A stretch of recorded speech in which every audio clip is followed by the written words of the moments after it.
So now that you understand a bit about the syntax of the numbers themselves and how a weighted script compares to a weightless script, let's look into how a weighted script is actually used. Anytime you're managing multiple outcomes based upon a specific circumstance, you're going to use weighted scripts, all right?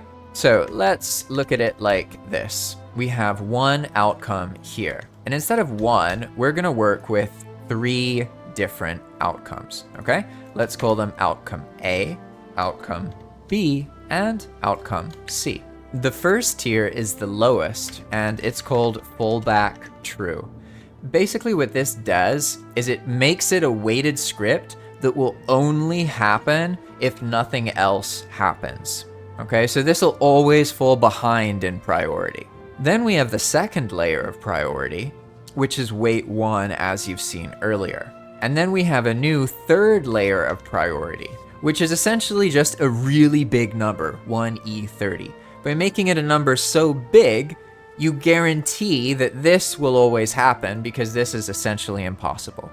This produces a flow of logic that will start with the 1e30 outcomes, and then go for the 1 outcomes, and then go for fallback, all right? So if something here happens, then none of the other stuff will happen because there's only 1 outcome each time.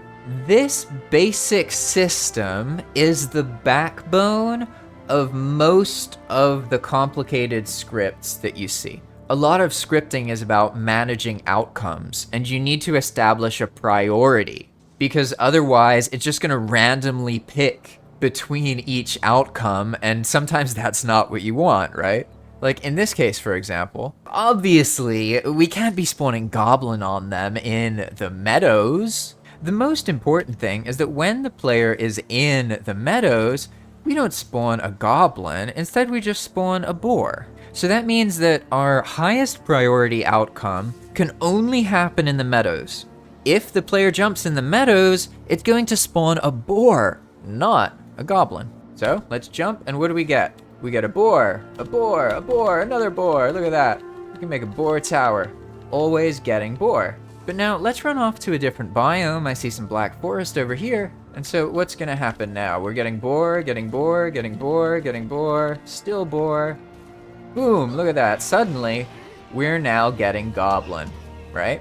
And that's because we left the meadows and we moved into the black forest. There is no boar outcome that's eligible in the black forest. So therefore, the logic picks between outcome A and outcome B. So now let's move our attention to these first 2 outcomes. I haven't shown you fallback true much, so let's make sure you understand that part. So what we're gonna do here is add some more biomes filters, all right? It's gonna spawn a goblin brute instead of a normal goblin, all right? So now let's save, and what do you think is gonna happen when we jump in the black forest? Because as you saw earlier, we have the weight here and fallback here. This one is only going to happen if nothing else is possible. So what happens when we jump in the black forest? Boom. I tricked you. You probably thought a goblin was supposed to show up, right? And in all honesty, you're right.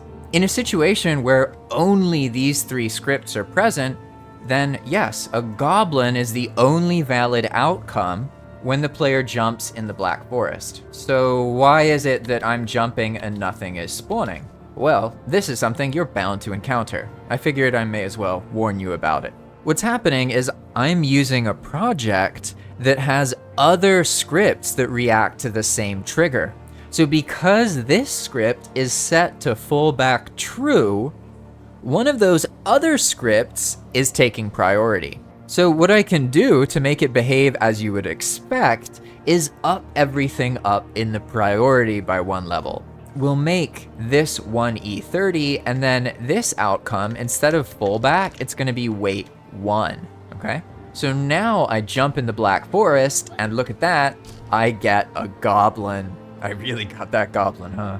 You're gonna start working with something, and without realizing it, you actually have a weighted script somewhere else in the situation. That is actually one of the most common mistakes once you have weighted scripts in your system. It's very easy to lose track of them and forget about a weighted entry somewhere. So in general, it's better to use weightless scripts unless you have a reason to use weighted scripts.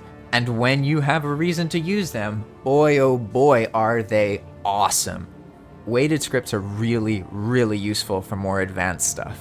So now let's take a look at something you'll see in a lot of more advanced scripts, which is what I've created here with this outcome B and C situation. Here we have a case where we have two reactions to the same trigger with the same weight, right? Outcome B and outcome C are competing in that sense. So this is the same as a 50-50. Well, at least it would be. Because these biome filters are present, there aren't actually any competing entries. There's only a meadows outcome, and then a plains, mountain, ocean, and mistlands outcome. If I were to add meadows to this, now these are competing entries, and they become a 50-50 in the meadows. Because this is a really high number, but it's the same really high number, so that means it's 50-50. Well, assuming these are the only scripts in the environment.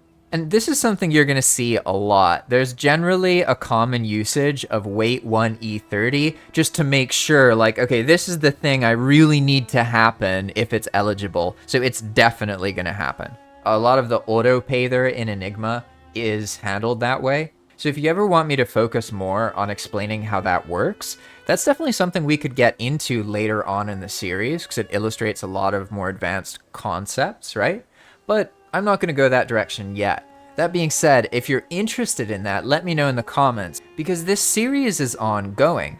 I record a couple videos, publish them, watch them, see how I feel, see how other people feel, see what questions they asked, and then make the next batch and rinse and repeat, usually making, between 3 and 7 videos at a time. So if you're seeing this video and I'm still making this course, you can comment and actually influence the direction the course goes in, the order of the episodes, etc., etc. Just comment below and let me know what you want to learn about next. If there's a certain episode you're like, can this episode be soon? I'm happy to oblige, And now I'm confident that you have a solid introduction to weights. And look at that, we also covered biomes. So I guess it's the bonus lesson. Congratulations. Look at that. We've already used it, but you can use a filter called biomes, right? And then make that only happen in that specific place. Yeah, pretty cool, isn't it? And you know what pairs really well with this filter? This. Biome, but in brackets. What does that do? But I forgot to remove meadows from the previous entry. Let's make sure I get rid of that. All right, so we jump and we shout meadows. We jump, we shout meadows. You see how we're shouting meadows each time? That's thanks to this very useful bracketed biome thing here. Let's get rid of all of this other stuff here so that we only have this situation going on. Get rid of the biomes. And so now as I run into the Black Forest, we can jump and instead of shouting meadows, I shout Black Forest. And then I run over into the meadows again, and look at that. I shouted meadows as I was ganked by a horde of boar. And that's why these two things together are really, really useful. Because you can make biome filters, and then you can just automatically integrate the biome that it's in your messaging, which is very useful in a lot of different situations. So there you have it. You're now solid on weights, and we can start getting into more of the complex parts of Expand World Prefabs. In the next episode, I'm going to teach you about the importance of commenting, because I made these mistakes so you don't have to. The more comments, the better. It really is that important, saves you a lot of time in the future. Thanks for watching, everybody, and don't forget, if you want to rent a dedicated Valheim server, check out my sponsor, zaphosting.com/JPValheim. Thanks for watching, and I'll see you in the next video. Bye-bye!